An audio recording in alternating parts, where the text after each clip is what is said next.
On s'enflamme ou on calme le jeu? On prend tout ce qu'il y a à prendre. C'est très positif.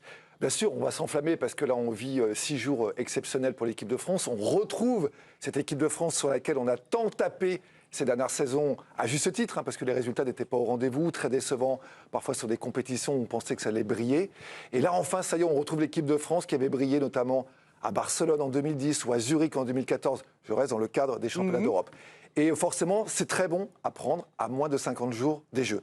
On ne va pas s'enflammer, on va rester prudent. Parce que c'est quand même que, entre guillemets, les championnats d'Europe, il n'y a pas toute la concurrence internationale. Est-ce que les perfs là, des Français, elles sont vraiment extraordinaires ou bien, bon, il n'y avait pas grand monde en face? Pardon. Alors, ce qu'il faut retenir dans ce genre de contexte, justement, parce que c'est difficile à évaluer, notamment lorsqu'il y aura tout le monde aux Jeux Olympiques, avec les Jamaïcains, les Américains et autres, c'est les records personnels. Ouais. C'est très important. Les records personnels, c'est un très, très bon indicateur sur l'état de forme de cette équipe de France qui est présente à Rome, sachant qu'il y a des athlètes qui seront à Rome, qui ne seront pas à Paris, et inversement.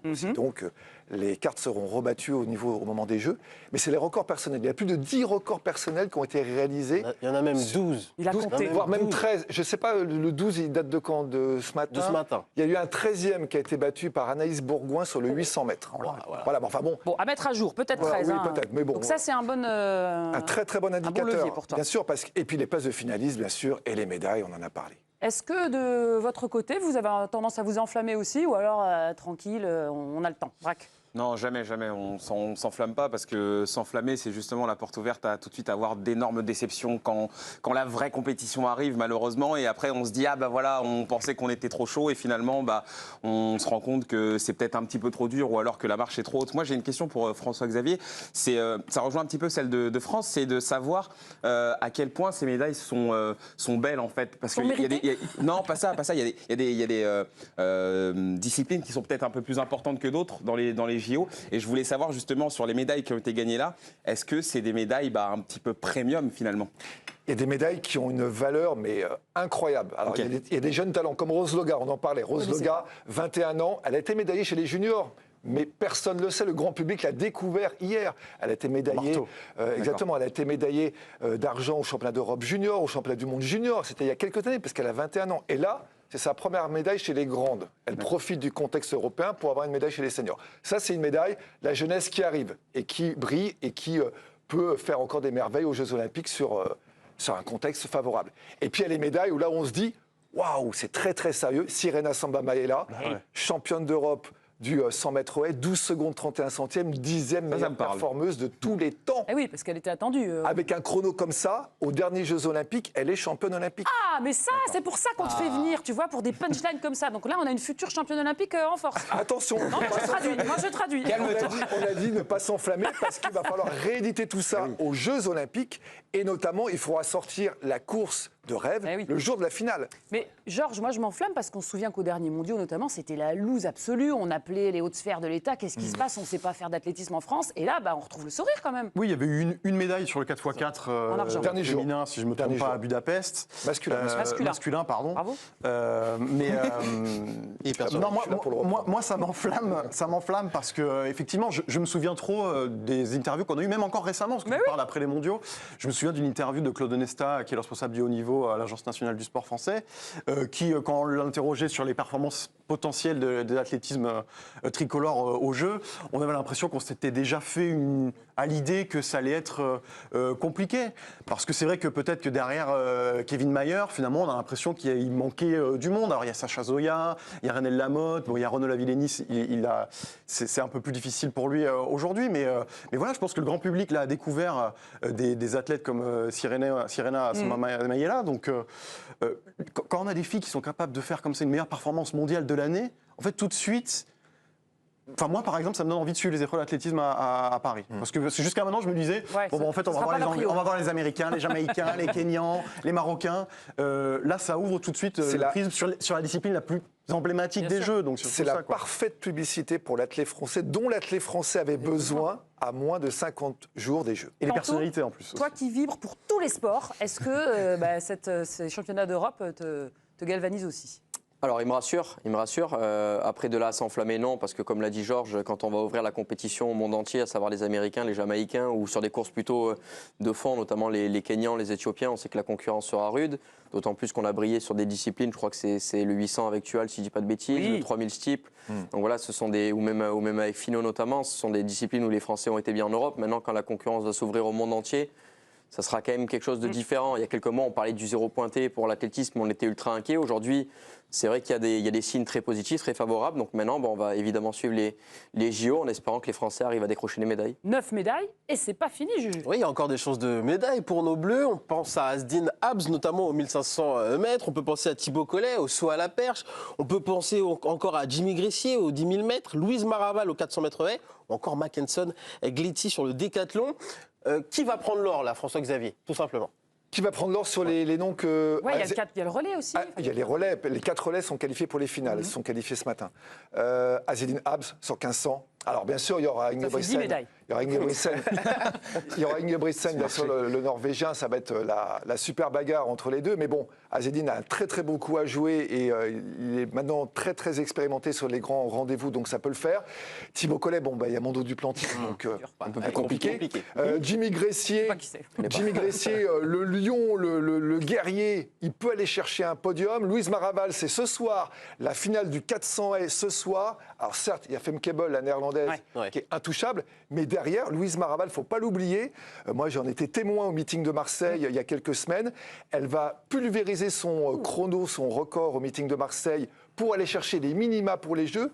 Elle est la 2e meilleure performeuse française de tous les temps. Derrière... Je l'ai pas. Curtis? Non. Mumu 400 haies. 400 haies? Ah là, j'ai pas, là. Marie-Jo Pérec. Pardon. Marie-Jo Pérec. On peut sortir les noms grand public. Et pour vous donner un ordre d'idée, Marie-Jo Pérec était sur notre planète.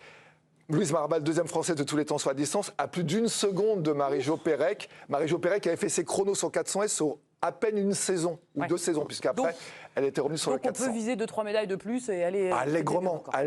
Moi, juste très rapidement pour compléter, parce que là, on parle beaucoup des performances et des médailles potentielles qu'on peut espérer aux Jeux. Je pense que le côté positif également pour l'athlète français, c'est qu'il y a des personnalités qui sont apparues dans cette compétition. Penses-tu à un décathlonien notamment? Mais je pense bien sûr à Mackenson Gletti, je pense aussi à Sirena sur le 100 mètres et aussi sur les décathlons à Oriana la Sraklas. Parce que finalement, c'est des personnalités qu'on a appris à découvrir grâce à leurs émotions transmises sur la compétition. Des noms qu'on retient. Et finalement, ça tient aussi sur ça. Je sais pas, je me rappelle évidemment Kevin Mayer, Pierre-Ambroise Boss, qui à chaque fois arrivait en galère. Et son chat. Non, mais c'est vrai, mais ça, on retient quelques années après. Ça amène du monde vers les disciplines aussi. On parle de Mackenson Gletti qui a crevé l'écran sur ses euros, mais mentalement, ça a été dur ce qu'il a traversé. Ce qu'il déclare à la fin, là, moi, je m'attendais pas à ce que ce soit aussi dur, quoi. Moi, il y a un truc que j'adore avec Kevin Mayer, on en parlait un petit peu avant l'émission entre nous, c'est qu'il faut toujours que ce soit épique avec lui. Ah oui, c'est jamais simple. C'est-à-dire qu'on a l'impression que même si ce garçon il prépare des pâtes chez lui, ça va être une galère. Il va se passer un truc, il va y avoir une histoire, ça va mettre 50 minutes à bouillir, mais au final il va y arriver. Non mais c'est vrai, il a quand même une façon de raconter sa carrière par ses performances également, Kevin Mayer, qui fait que on est toujours finalement accroché à sa personnalité, à ses performances comme ça, un peu à bout de souffle finalement pour le suivre à chaque fois. Donc il a quelque chose. On est toujours en apnée avec lui. Donc il a quelque chose de magique qu'il arrive à transmettre et par ses performances et par ses mots aussi et par le fait qu'il transmet ses émotions de manière ultra transparente. Donc c'est ce qui le rend hyper attachant. Et ce concours de décathlon qui nous a permis, enfin moi en tout cas qui m'a permis de faire la découverte de Mackenson Gletti qui crève l'écran. C'est vrai que les observateurs qui suivent l'athlète fréquemment le connaissent. Moi je l'ai rencontré pour la première fois en 2020 au meeting de La Réunion où Kevin Mayer avait fait les minima pour les Jeux de Tokyo à l'époque, et moi je l'avais découvert. Il n'a pas changé, j'ai l'impression qu'il n'a pas changé, il a pris beaucoup de maturité depuis. Il faut savoir que c'est à la base un sprinter et un lanceur qui s'est converti au décathlon dans son adolescence. Son premier décathlon, c'était un décathlon départemental à 17 ans, puis petit à petit, il a franchi les échelons. Et c'est un énorme talent. Il a déjà fait 2 rendez-vous en indoor, 2 grands championnats en indoor avec l'équipe de France, notamment l'hiver dernier, il était 5e des mondiaux en salle. Alors, c'était le pentathlon, l'heptathlon, puisque en salle, c'est cette épreuve. Et Mackenson Gletti franchit les étapes. Et à Talence, qui est le rendez-vous incontournable du décathlon chaque année au mois de septembre, eh bien, il avait échoué seulement à 17 points des minima des Jeux. Donc il était déjà là, quoi. Et on s'est dit, Mon Dieu, mais quel dommage, quoi. 17 points des minima pour les Jeux. À l'époque, il a fait 8443 points. C'est 8460 qu'il faut faire. Et on se dit, pourvu qu'il n'ait pas loupé le coche. Mais on s'est dit, non, il est pétri de talent. Il est pétri de talent. Et là, il va les faire. Bien sûr. Il y a des chances, il y a de grandes chances. Il n'y a pas de raison, parce que là, il est sur les bases des minima. Donc, il n'y a pas de raison. Il va battre son record, c'est quasiment sûr. Lui aussi, il va falloir qu'il assure le javelot et le 1500. Il a battu 6 records perso, je crois. Mais est-ce que c'est pas lui qui va peut-être plus performer à Paris que Kevin Mayer? Celui qu'on n'attendait pas, finalement. On verra, parce que Kevin, il l'a dit encore une fois en interview ce matin, après sa matinée épique. Il ne joue pas la médaille, ici. Il ne joue pas la médaille à Rome. Et il l'a dit, il l'a assuré. L'important à Rome, c'était de me qualifier, de faire les minima pour les Jeux de Paris. Il n'est pas en mode compète encore, je serai en bien meilleure forme. Là, il a dit, je ne suis pas Kéké Labrèze, je suis Kevin Mayer qui fait... Kevin Moyen. Voilà, Kevin Moyen, entre guillemets, parce que c'est quand même un énorme champion. Ce qu'il a encore fait ce matin l'a prouvé. Mais voilà, c'est ça. Et donc, mais ça va, si les deux se qualifient pour les Jeux... concurrence saine entre deux ça va être Français, génial, cool. Parce qu'en plus, c'est deux potes. Ils se connaissent depuis des années. Ils vont se porter. Ils ont été ensemble à Montpellier. Maintenant, Mackenson est à Nice avec dans le giron notamment de Stéphane Degana. Mais ils se connaissent par cœur. Et l'idole de Mackenson Getty, c'est Kevin Mayer. C'est comme Renaud Lavillenie et Mondo C'est génial. L'histoire, elle est fabuleuse.